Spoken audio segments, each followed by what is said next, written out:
저는 한 번의 이혼의 아픔을 겪은 사람입니다.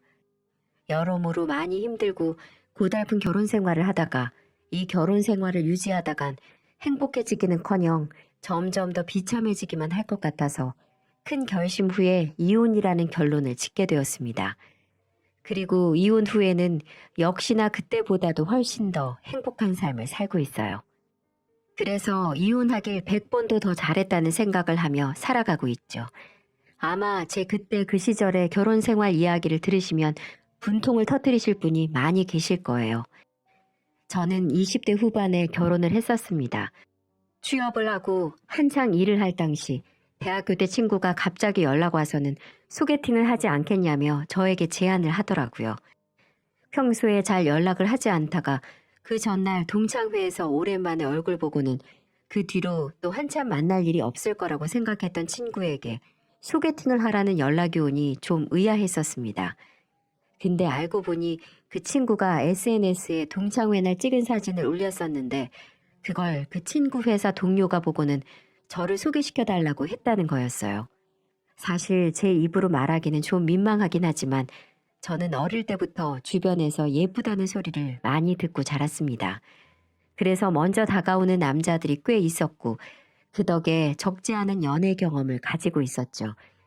소개팅에서 만나보니 그 남자는 외모가 엄청 괜찮은 편은 아니었어요. 그냥 준수한 편에 속했고 키나 체격도 보통이었습니다. 하지만 첫 만남에서부터 눈에서 꿀이 떨어진다고 표현할 수 있을 만큼 저를 사랑스럽게 쳐다봐 주더라고요. 저는 솔직한 심정으로 제가 선호하는 이상형은 아니었지만 저를 너무나도 좋아해 주는 게 느껴져서 몇 번 더 만나봤었어요. 그 사람을 몇 번 더 겪어보니 나름 유머 감각도 있고 남자답게 저를 리드해주는 부분도 있어 마음에 들더라고요. 그래서 연애까지 하게 되었습니다. 연애 시절 그는 저를 누구보다도 애지중지하며 잘해주었어요. 바람이 불면 날아갈까, 비가 오면 비에 젖을까 늘 안절부절하며 저를 대했습니다. 끔찍하게 저를 아끼는 그에게 저는 늘 고마움과 감동을 느꼈습니다. 대신에 그는 저를 향한 마음이 큰 만큼 집착이나 간섭도 좀 심한 편이었어요. 늘 짧은 치마는 입지 못하게 하고 화장도 진하게 하는 것도 싫어했어요. 게다가 정말 아무런 감정 없는 남자들과도 말 섞는 것을 극도로 싫어했습니다. 그래서 저는 늘 옷도 단정하게 입어야 했고 지나가는 남자들에게는 눈길조차도 줄 수가 없었어요. 하지만 그런 집착 외에는 저에게 항상 잘했기 때문에 그 정도는 감수할 수 있었습니다. 연애는 길게 하지는 못했어요. 남자 쪽에서 하도 결혼을 빨리 하고 싶어 했었기 때문에 저는 1년도 채 연애를 하지 못하고는 곧바로 결혼을 했습니다. 사실 저는 결혼을 빨리 하고 싶은 생각은 없었어요. 조금 더 만나보고 이 사람을 경험하고 싶었지만 남자 쪽에서 결혼을 서둘러 하고 싶어 했었습니다. 이유는 다른 건 없었어요.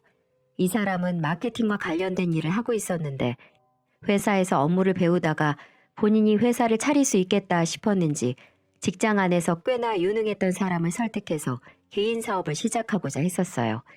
결국 그 둘이 동업을 하기로 하고 남자친구는 바로 일을 그만두고 사업을 시작하게 되었는데 그때 저보고 안정적으로 가정을 이루어 내조를 좀 해주었으면 좋겠다고 이야기를 해왔었습니다. 저도 엄연한 직장이 있어서 고민이 많이 되더라고요. 그래서 생각할 시간을 좀 달라고 했었지만 워낙에 사업에 대한 자신감이 있었고 내조만 잘해주면 평생 행복하게 해주겠다고 하기에 결정을 내릴 수 있었어요. 또 제 마음속에는 저를 아껴주고 사랑해주는 남자친구의 모습을 보면서 이 사람이 사업에 실패를 하더라도 나를 끝까지 책임지려고 하는 이 모습 하나로 끝까지 행복할 수 있겠다라는 확신이 들어 결혼까지 할 수 있었던 거였어요. 하지만 결혼 후에 저는 사계절도 겪어보지 못한 남자와 하게 된 결혼을 뼈저리게 후회해야만 했습니다. 아무리 사업 때문에 결혼이 급하다고 했어도 더 신중하게 생각을 해보고 결혼을 했어야 했어요. 저는 남편을 제대로 내조해주기 위해서 다니던 직장까지 그만두고 전업주부로서 남편 내조와 집안일에 전력을 다했습니다. 매일매일 새벽같이 일어나 남편이 일 나가기 전 든든하게 밥을 먹으러 갈 수 있도록 아침상을 차렸고 그 이후에는 늘 기분 좋게 집에 들어올 수 있도록 집안 청소도 깨끗하게 했어요. 사업가로서 어디 가서도 멋있게 보일 수 있도록 늘 저녁마다 다음날 입고 갈 옷을 골라 와이셔츠까지 다려가며 준비를 해놓을 정도로 저는 정성스럽게 남편을 내조했습니다. 그 노력을 남편도 알아주어 처음에는 집에 오면서 저에게 꽃다발도 사다 주고 제가 좋아하는 음식도 사다 주며 잘해주었어요. 나름 결혼 생활에 보람과 만족을 느끼며 지냈고 남편의 사업도 다행히 처음인데다 초반인데도 불구하고 나름 잘 성장시켜 나가고 있는 듯 했어요. 그렇게 남편의 말 그대로 행복하게 지내고 있던 때 저희 가정에 큰 축복이 찾아왔습니다. 바로 임신이 된 거였어요. 처음에는 남편도 정말 기뻐했어요.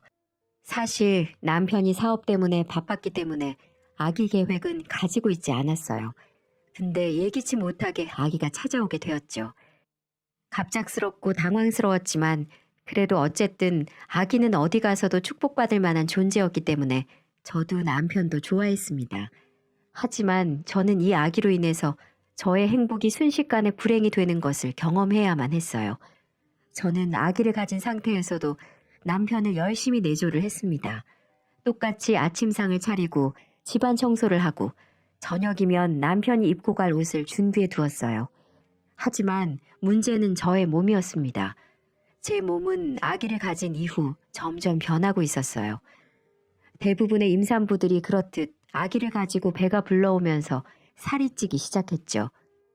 게다가 저는 입덧을 먹덧으로 했기 때문에 더더욱 하루가 다르게 빠른 속도로 살이 올랐어요. 근데 저에게는 이게 큰 문제가 되지 않았습니다. 임신을 했다면 너무나도 자연스러운 현상이었으니까요. 하지만 우리 남편에게는 아니었어요. 남편은 하루가 다르게 살이 쪄가는 저의 모습을 보면서 점점 저에 대한 태도가 변해갔습니다. 여보, 당신 좀 요즘 너무 살찐 거 아니야? 관리를 어떻게 했길래 갑자기 그렇게 살이 쪄? 어? 아니, 임신했는데 살찌는 건 당연한 거지. 무슨 말이 그래? 게다가 임신한 사람이 관리를 할 필요가 뭐가 있다고. 당신이야말로 누가 들으면 게으른 소리라고 할 얘기를 아무렇지도 않게 하네. 요즘은 임산부들도 관리 많이 하더만. 살찌우지 않으려고 먹는 것도 조절하고 운동도 하고 말이야. 그건 연예인들이나 하는 얘기지. 그게 얼마나 스트레스 받는 일인 줄 알아? 나는 우리 애한테 스트레스 없이 그저 행복한 감정만 전달해주고 싶어. 물론 내가 좀 먹덧이 심해서 자제할 필요는 있겠지만 의사 선생님도 애기 잘 크고 있다고 해주셨고 내가 잘 먹으면 아이한테도 좋으니까 먹고 싶은 거 있으면 참지 말고 잘 먹으라고 하셨어. 그래도 관리 좀 해. 당신 요즘 영 보기 안 좋아. 남편은 결국 저의 가슴에 비수가 되는 말까지 꽂아가며 제가 살이 찌고 있는 것을 지적했습니다. 하지만 그게 끝이 아니었어요. 오히려 이건 시작이었습니다. 저는 점점 더 하루가 다르게 살이 쪄갔고 평생 처음 보는 몸무게까지 올라가게 되었어요. 그러는 사이 남편도 점점 저를 대하는 태도가 무례해져 갔죠. 당신 무슨 빵떡어멈도 아니고 얼굴이 왜 그래? 볼에다가 빵 100개 씹은 집어넣은 사람 같아. 아주 징그럽다고. 뭐? 징그럽다니 그게 아내한테 할 소리야? 그것도 임신한 아내한테. 징그러운 걸 징그럽다고 그러지. 그럼 뭐라 그래? 아유, 저 팔뚝살 좀 봐라. 그게 코끼리 다리지 사람 팔이냐? 뭐야? 당신 정말 왜 그래? 왜 그렇게 말을 심하게 해? 당신 충격 좀 받고서 관리하라고 그러는 거야. 진짜 어디 가서 내놓기 쪽팔릴 정도라고. 명색이 내가 사업가인데 집사람이 땅에 굴러가게 생긴 걸 보면 잘도 신뢰하고 좋아하겠다. 살 좀 빼. 남편의 망언 수준은 점점 더 심해져만 갔어요. 게다가 거기에서 그치지 않았습니다. 남편은 제가 뭐가 먹고 싶다고 집에 들어오는 길에 사달라고 하면 살쪄서 안 된다며 아예 사다 주지도 않았어요. 우리 아기가 먹고 싶어 하는 거라고 이야기를 해도 소용이 없었습니다. 그러다 결국에는 생활비까지 줄이는 지경이 되었죠. 당신 이번 달부터 식비 나가는 거 줄여. 생활비도 그만큼 줄여서 줄 거니까 당신 내가 생활비 다시 제대로 줄 때까지 식단 조절하면서 살 빼. 뭐라고? 야, 네가 인간이야? 어떻게 네 자식 품고 있는 와이프한테 생활비까지 줄여가면서 살을 빼라고 해. 너 정신 제대로 박힌 거 맞니? 그러니까 미리미리 조절을 했어야지. 아무튼 그렇게 알고 있어. 남편은 막무가내로 생활비를 줄이겠다는 통보를 하고는 정말로 그때부터 생활비를 적게 주어 식비를 줄일 수밖에 없었습니다. 서러움 속에서 아이를 낳았고 저는 아기한테 스트레스를 주고 싶지 않았지만 결국 저의 슬프고 억울한 감정을 10달 품은 아이에게 전달하며 출산할 수밖에 없었어요. 남편은 아기가 태어나는 순간에도 바쁘다며 오지 않았습니다. 그동안 회사 때문에 바쁘다는 핑계를 대며 한 번도 산부인과에 같이 가지 않았는데 결국 출산날까지도 코빼기 하나 보이지 않았어요. 왜 이렇게 변해버린 걸까 저는 매우 슬펐습니다. 출산의 기쁨보다도 축하받지 못한 출산을 했다는 서러움이 더 크게 느껴졌어요. 그래서 그때부터는 저도 남편에게 제대로 내조를 하지 않았습니다. 더럽고 치사하기도 했지만 정말로 아이를 돌보느라 남편을 신경 쓸 겨를이 없었어요. 남편은 조금도 육아를 도와주지 않았기 때문에 저 혼자 독박 육아를 하며 지내야 했어서 아침상을 차린다거나 집안일을 다 그때그때 할 수 있는 수준이 안 되었어요. 그것 때문에 남편과도 많이 다투었습니다. 당신 집에서 도대체 하는 일이 뭐야? 애 보는 게 뭐 그렇게 유세라고. 산후조리원에서 나와서는 집안일을 하나도 안 해. 하나도 안 하긴. 당신이 애랑 하루 종일 집에 있어봐. 네가 애기 기저귀를 갈아줘봤어. 아님 분유 하나를 타줘봤어. 하다못해 네 새끼 하나는 봤니? 그냥 얼굴 보고 눈도장 찍으면 그만이지? 아, 네가 어련히 잘 알아서 할까? 그리고 잘 해야 하고. 나는 사업하는 사람인데 그럼 그런 것까지 신경을 써야 돼? 내일부터 아침 걸으면 가만 안 둘 줄 알아. 애 새끼 밥 먹일 시간은 있고 하늘 같은 남편 밥 줄 시간이 없다는 게 말이 돼? 남편은 완전히 이전과는 달리 저에게 강압적인 태도를 보이기 시작했습니다. 순식간에 돌변한 남편의 모습이 저는 믿기지가 않았어요. 그리고 전과 같이 저를 사랑스럽게 쳐다보지 않고 싸늘하고 한심하게만 보는 그 눈빛에 상처를 받고 스트레스를 받았어요. 저는 스트레스를 먹는 것으로 풀었고 임신을 했을 때보다 더 살이 쪄갔습니다. 그리고 그거에 대해 남편의 반응도 더 심해져만 갔어요. 하루는 남편이 퇴근을 해서 같이 저녁을 먹을 때였습니다. 겨우 저녁 식사 전에 아기 저녁을 먼저 챙기고 재운 뒤에 편안하게 먹으려고 했습니다. 근데 남편이 갑자기 제 밥그릇을 뺏는 거예요. 뭐야? 내 밥그릇 왜 뺐는데? 먹지 마. 뭐? 먹지 말라고. 그 몸으로 살고 싶은 생각이 드냐? 더러워서 못 보겠으니까 넌 오늘 저녁 처먹지 말고 가서 저 온갖 것 널브러져 있는 거실이나 치워. 야, 너 진짜 네가 인간이야? 너 내 남편 맞아? 그렇게밖에 말 못해? 아, 더럽게 떽떽거리네 진짜. 야, 너는 내 와이프 맞냐? 어디 가서 쪽팔려서 내 와이프라고 말도 못하겠어. 다 너를 위해서 하는 말이니까 좋게 말할 때 꺼져라. 식탁에서 사라져 빨리. 저는 거의 인격 모독 수준으로 이야기하는 남편의 이야기를 무시해버렸습니다. 정말 화가 나고 서러웠지만 여기에서 제가 또 울면서 들어가 버리면 지는 것만 같았거든요. 그래서 남편이 한쪽으로 치워버린 미역국과 밥을 다시 가지고 와 보란듯이 꾸역꾸역 먹기 시작했어요. 하지만 먹기 시작한 지 얼마 안 돼 저는 그대로 숟가락을 내려놓고 폭풍으로 눈물을 흘려야만 했습니다. 남편은 제가 먹는 모습을 황당하다는 듯이 쭉 쳐다보더니 벼랑간 제가 떠먹고 있는 미역국을 뺏어가더니 그대로 제 머리 위로 부어버렸어요. 아, 뜨거! 이 미친 게 진짜. 야, 좋게 말할 때 들으라고 했잖아. 네 그 돼지 같은 면상 꼴 보기 싫다고. 어디서 감히 개기어 개기길? 에이, 진짜 내가 짐승 새끼랑 사는 것도 아니고 더러운 꼴을 다 보내 진짜. 남편은 너무나도 놀래 아무것도 못하고 있는 저에게 독서를 또 한 번 쏘아대더니 그대로 집을 나가버렸습니다. 저는 그 순간 이게 뭔가 싶었어요. 내가 왜 내 손으로 끓인 미역국을 뒤집어 쓰고 있어야 하는 건지 믿기지가 않았죠. 그때 처음으로 저는 이혼을 생각했습니다. 저는 남편이 나간 뒤에 이런 결혼 생활은 더는 이어갈 수 없을 것 같아 그대로 짐을 싸서 아기를 데리고 친정으로 가버렸어요. 그리고는 어떠한 남편의 연락도 받지 않았습니다. 남편은 한 3일까지는 전화를 받지 않는 저에게 문자를 보내며 온갖 욕설을 했어요. 저는 모든 것을 다 무시했습니다. 그러다가 제가 친정에 있는 걸 알고는 찾아왔더라고요. 그때부터는 사정을 하기 시작했습니다. 여보, 내가 미안해. 내가 심했어. 이제 다시는 안 그럴 테니까 집으로 돌아와. 집에 와서 좀 봐봐. 엉망이야. 당신 있어야 된다고. 내가 잘못했어. 당신한테 그러는 게 아니었는데 내가 너무했어. 다시는 안 그럴게.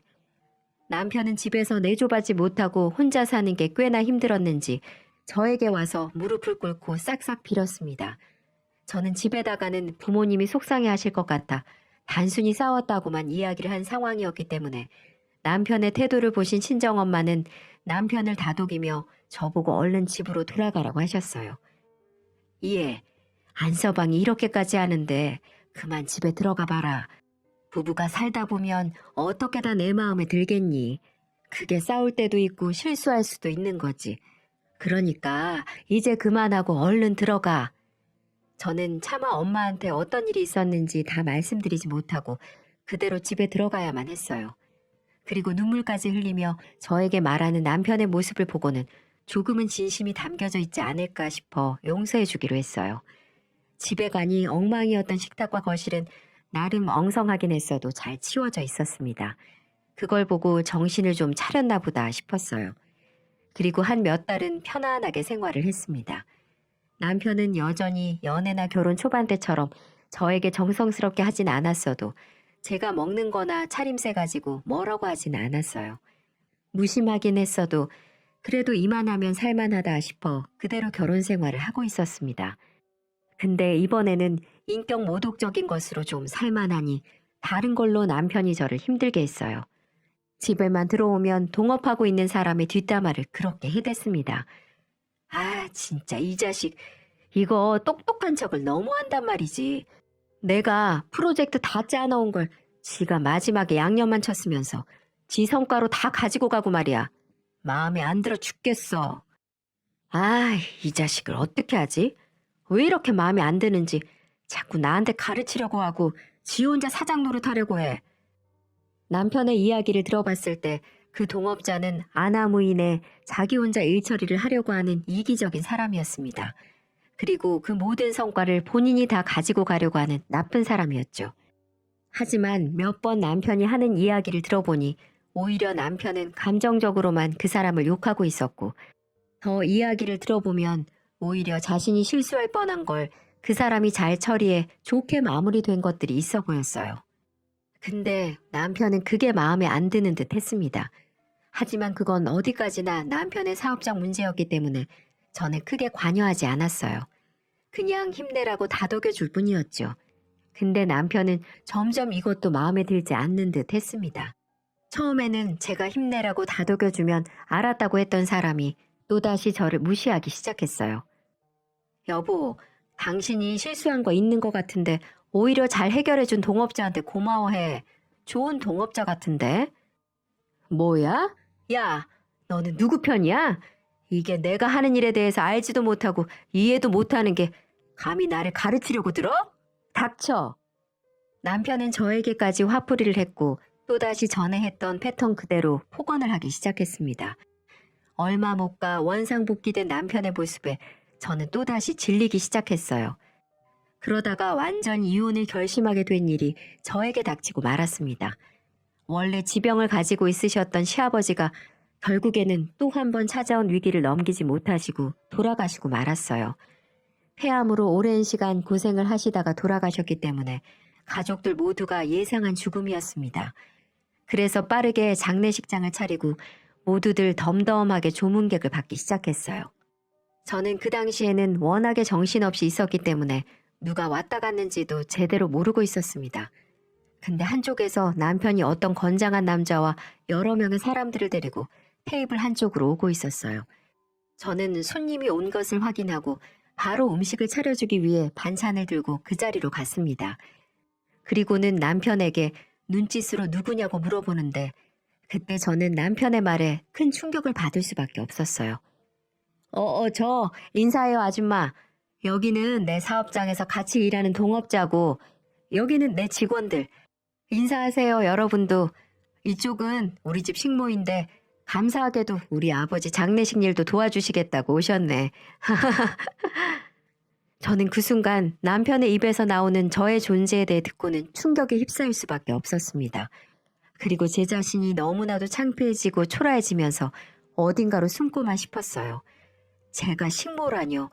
너무나도 비참했습니다. 그래서 그 순간 아무 말도 하지 못하고 저는 눈물이 핑 돌아 장례식장에서 도망쳐 나와버렸어요. 저는 자신의 직장 동료들에게 저를 식모라고 소개한 그가 끔찍하게 싫어졌습니다. 그래서 이혼을 해야겠다고 마음을 먹게 되었어요. 장례식장에서 나온 뒤 제 전화기에는 불이 나게 연락이 왔습니다. 남편부터 시작해서 시어머니까지 번갈아 가면서 저에게 전화를 해댔죠. 솔직히 시어머니도 정말 싫었습니다. 사업하는 아들을 끔찍하게 생각하셨기 때문에 남편이 저한테 하던 것처럼 시시때때로 저에게 전화해서는 내조 잘하라고 잔소리를 심하게 했었어요. 그리고 그 장례식장에서 제가 정신없이 일을 하게 된 것도 저는 인사할 필요 없으니 음식이나 나르라고 했기 때문이었죠. 시댁에서 온갖 서러움만 받은 저였기 때문에 그들에게 조금의 정도 죄책감도 가지지 않을 수 있었어요. 그날로 저는 남편이 장례를 마치고 돌아올 때까지 이혼 서류를 준비해 두었습니다. 그리고는 친정으로 아이의 짐을 다 싸들고 들어가 버렸어요. 이때는 친정 부모님에게 남편과 시댁의 만행을 전부 다 이야기를 했고 엄마와 아빠도 화가 머리끝까지 나 절대로 그들을 용서해주지 말라고 하셨어요. 저는 장례가 끝나기만을 기다렸다가 남편에게 연락을 했습니다. 그제서야 연락을 한 저에게 남편은 역시나 화를 냈고 저는 모든 말을 다 잘라버리며 나오라고 했습니다. 야, 너 어떻게 된 거야? 미쳤어? 집에도 없고 당장 집으로 안 튀어와? 너 이대로 나한테 이혼당하고 싶어? 아니, 누가 당한대? 이혼 당하는 건 내가 아니라 너야. 닥치고 집 앞으로 나와. 지금 갈 테니까. 저는 남편에게 통보를 하고는 집 앞으로 찾아갔습니다.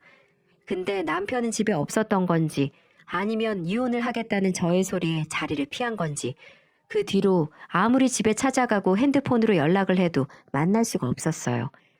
남편은 저에게 이혼당하고 싶냐는 말이 단순한 협박이었는지 그 뒤로는 제 연락도 받지 않았습니다. 그래서 어쩔 수 없이 이혼 서류를 들고 회사로 찾아갈 수밖에 없었어요. 회사로 들어가니 아직은 규모가 작아 온 직원들이 다 옹기종기 모여 일을 하고 있었고 거기에는 남편은 없었습니다. 저 혹시 안성준 대표 자리에 없나요? 아, 그 장례식장에서 뵀던 도우미 아주머니 맞으시죠? 놀랍게도 제가 남편을 찾으니 직원 중 하나가 저를 알아보며 말을 걸어왔습니다. 하지만 저를 부르는 그 단어에 저는 또 한 번의 비참함을 느껴야만 했어요. 순식간에 제 입에서는 헛웃음이 나왔습니다. 저를 기억하시네요? 근데 도우미 아줌마라고요? 그때 저희 대표님이 그렇게 말씀을 하셔서 그 인간 혓바닥이 잘못돼도 한참 잘못되었네요. 저 그 인간 식모 아니고요. 와이프예요. 제가 창피해서 그렇게 얘기했나 본데 그 인간 애까지 낳은 와이프라고요. 제가 와이프라고 외치는 순간 사무실에는 정적이 흘렀습니다. 다들 당황해하고 있는 사이에 키가 훤칠한 사람이 갑자기 제 앞으로 오더니 저에게 말을 걸어왔습니다. 안녕하세요. 안성준 대표 와이프였는데 저희가 제대로 못 알아뵀네요. 정말 죄송합니다. 저는 안 대표랑 같이 동업하고 있는 김희성입니다. 안 대표 찾으러 오셨나 봐요? 네. 그 인간 어디 있나요? 연락이 안 돼서요. 지금은 잠깐 출장 갔는데. 그래요? 그럼 죄송하지만 그 인간이 제 연락은 통 안 받아서요. 인성이 쓰레기라 더 같이 못 살게 써서 이혼 서류 주려고 하는데 통 연락이 안 되네요. 이 서류 좀 맡아주셨다가 그 인간 오면 꼭 좀 전해주시고요. 괜찮으시면 제 번호도 알려드릴게요. 그 인간 나타나면 저한테 따로 연락 좀 주세요. 네, 그렇게 하겠습니다. 지금 좀 많이 흥분하신 것 같은데 안 대표 곧 들어올 시간 다 되긴 했으니까 일단은 저랑 같이 자리 옮기셔서 흥분 가라앉히시면서 잠시 기다려 보시겠어요?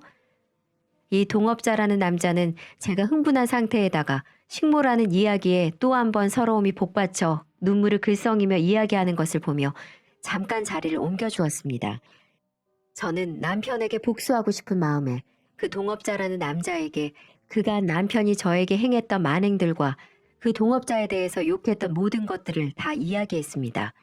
그랬더니 그 남자는 조금도 귀찮아하지 않으면서 저의 이야기를 경청해 주었어요.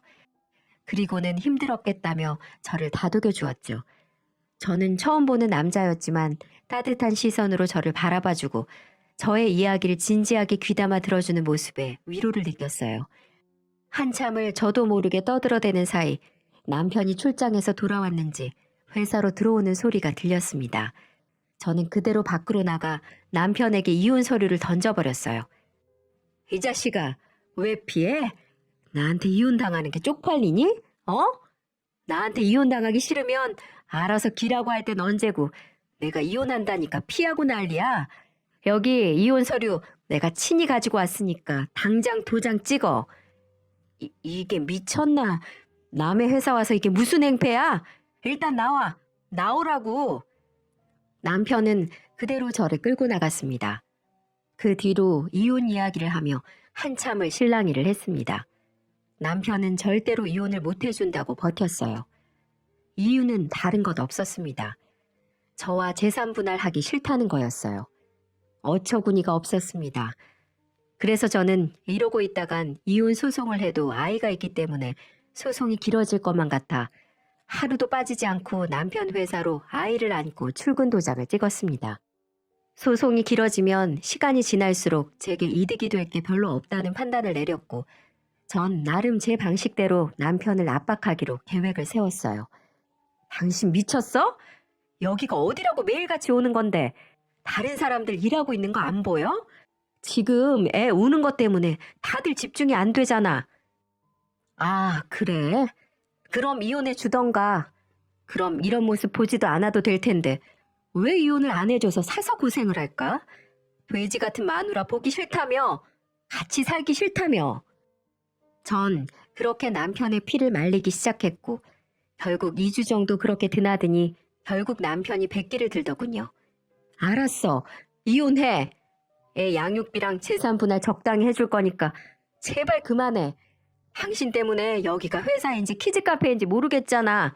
내가 너 때문에 스트레스 받아 죽겠어. 결국 남편은 이 생활이 힘들었는지 내게 질려버렸다면서 이혼을 하자고 했습니다. 이혼 소송까지 가지 않고도 도장을 찍어주었죠. 하긴 갓난아기 데리고 매일같이 와서 유모차 끌고 다니고 애기 분유 타주고 기저귀 갈아주고 그러는데 스트레스 안 받는다면 더 이상한 현상이겠죠. 너무 통쾌했습니다. 그렇게 저는 적당한 재산 분할을 받고 양육비, 친권 등도 제가 맞는 걸로 하고 그 인간과 완전히 갈라지게 되었어요. 그렇게 전 당분간 친정에 있기로 하고 육아에 전념하고 있는데 그런데 어느 날 남편과 이혼한 지 7개월 정도 지났을 때 남편 동업자라는 사람에게 연락이 왔습니다. 처음에는 왜 이 사람이 내게 연락이 오지? 남편한테 무슨 일이 생겼나? 라는 생각이 들었지만 우선 받아보기로 했습니다. 그렇게 전화를 받았더니 혹시 내게 오늘 시간 있냐고 물어보더군요. 그래서 무슨 일이냐고 물어봤더니 꼭 만나서 하고 싶다고 했습니다. 저희 동네로 온다고 하길래 집 근처 카페에서 보기로 했습니다. 오랜만에 만나서 반갑게 인사를 하고 이런저런 얘기를 시작했는데 이 남자는 남편과 회사 동업을 그만하고 각자 갈 길을 가겠다고 말해주었습니다. 아, 그래요. 근데 이 얘기를 왜 제게 해주시는 거죠? 전 이제 그 사람 와이프도 아닌데요. 네, 저도 모르겠어요. 이 사실을 은미 씨한테 해주고 싶어서 보자고 했어요. 이 사람은 전 남편과 사업을 하면서 그동안 마찰이 심해 갈등이 심했었다고 했고 결국은 자신의 미래를 위해 새 회사를 차리기로 했다고 했습니다. 그리고 더 놀라운 사실은 그동안 제가 회사 갈 때마다 이 사람은 제 얘기도 잘 들어주고 많이 챙겨줬었는데 저를 보고 남일 같지 않아 동질감 같은 걸 느꼈다고 했어요. 본인도 이혼을 했는데 전 와이프로 인해 상처를 많이 받고 몇 년 전에 이혼을 했다고 말해 주었습니다. 그러면서 제게 이렇게 가끔 커피도 마시고 밥도 한 번씩 먹을 수 있는 친구가 되면 안 되냐고 수줍게 말을 하더군요. 처음에는 내게 왜 그러지? 이래도 되는 건가? 이런 생각을 했지만 그 사람의 눈빛을 보고 빈말을 하는 사람이 아닌 것 같아 보여 저도 좋은 친구도서 나쁠 것 없으니 그러자고 했습니다. 그래서 그 이후에 만나기 시작했고 만나는 횟수도 점점 늘어나기 시작했습니다. 이 사람을 만나면 만날수록 정말 진국이라는 생각이 들었어요. 어디 놀러 갈 때도 우리 아이를 마치 자기 애처럼 잘 돌봐주었고 이 사람 품에서 우리 애기 잠이 들 때면 뭔가 모를 감정들이 생겨나기 시작했습니다. 그렇게 우리는 서로의 감정들에 솔직해지기로 했고 8개월 정도 만나다 서로 재혼을 하게 되었죠. 다른 건 모르겠지만 이 사람만큼은 전 남편처럼 제 외모 보고 판단하는 그런 한심한 사람이 아닌 저의 상처와 아픔을 안아줄 줄 아는 그런 듬직한 사람이었어요.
그리고 이 사람은 독립을 하면서 회사도 승승장구해 나갔습니다.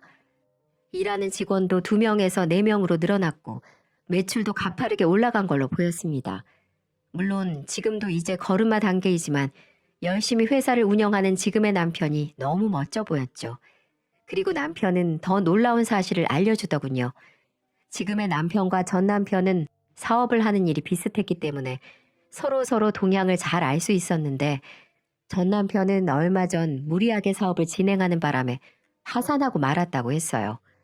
자금도 부족한데 무리하게 대출을 받았다가 사업이 망했다고 얘기를 해주더군요. 그 얘기를 듣고 그러면 안 되지만 속이 시원했습니다.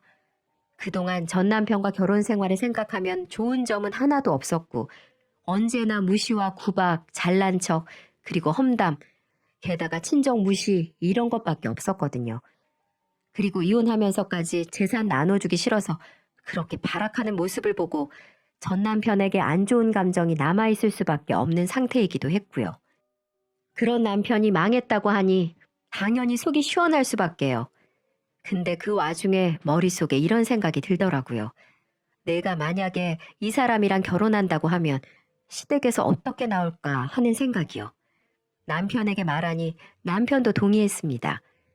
남편도 전 남편에게 아직 악감정이 남아있었거든요. 회사 공금을 지 개인 금고처럼 사용하고 독단적으로 회사를 운영해 나가려고 하고 직원들에게 남편을 험담이나 하고 그런 것들이 쌓여서 남편은 독립을 했던 건데 우리가 결혼한다고 연락하면 아마 뒷목 잡지 않을까 하는 생각을 하게 되었습니다.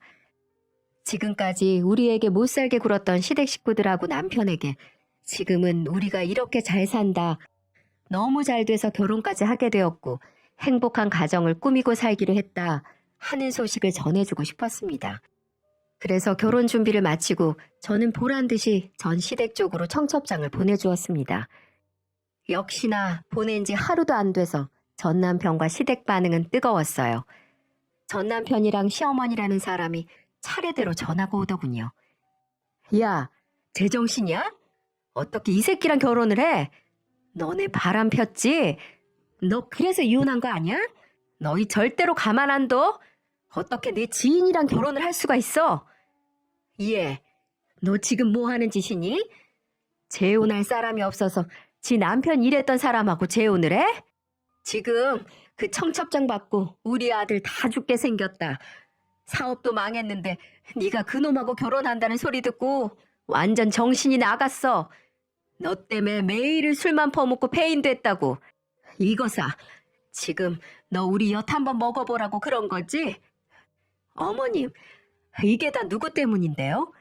자기 마누라를 동네 아줌마들보다 무시하고 비참하게 만든 사람이 누군데요? 그래요. 저 잘 살고 있다는 모습 알려주고 싶었어요. 그러니 앞으로 인생 똑바로 살라고 하세요. 하고 전화를 끊어버렸습니다. 그리고 두 인간들 전화를 차단해버렸어요. 조금이나마 제 마음속에 남아있는 복수를 해준 것 같아 더 이상은 미련이 남지 않았거든요. 그렇게 저는 시댁 식구들하고 모든 인연을 끊어낼 수 있었습니다. 그래서 앞으로 제 새로운 인생에만 집중하고 살려고 하고 있습니다. 저는 지금 이 사람과 결혼을 코앞에 두고 있습니다. 결혼식이 얼마 남지 않아 준비를 하고 있어요. 저의 아기까지도 이 사람과 시댁 쪽에서 다 받아주신다고 해서 저는 이번 결혼만큼은 정말 잘하는 거라고 믿고 싶어요. 다정하고 저를 좋아해주고 사랑해주는 이 사람이 있어 전 남편에게 받았던 상처들은 많이 치유가 된 상황입니다. 오히려 새로운 인연을 전 남편 덕에 만난 꼴이 되니 고마워해야 하는 걸까요? 아무쪼록 저는 이제 새 인생을 잘 살아보려고 합니다. 이걸 보시는 모든 분들도 저처럼 사람과 사람 사이에 악연이 존재한다면 과감하게 끊어버리시고 가슴속에 남아있는 응어리들이 다 사라져서 항상 기쁜 날, 좋은 날, 행복한 날만이 있으시길 응원하겠습니다. 제 사연 들어주셔서 감사합니다.